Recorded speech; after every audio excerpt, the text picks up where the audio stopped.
У красавіку вийшла новая кніжка Миколая Петровича Івановського, якая называется «Суквецце любові». І вось я хочу виконати твор на слови Миколая Петровича Івановського «Музика моя. Любові дні».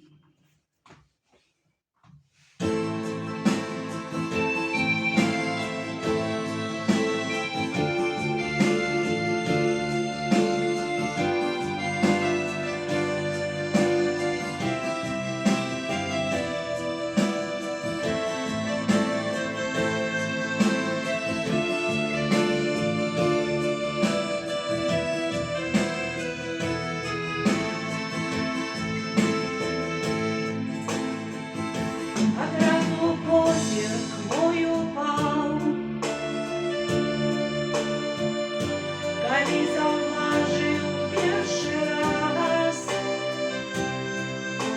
у думках я цябе шукаў і набліжаў сустрэчы час. Хадзіў я часта на перрон,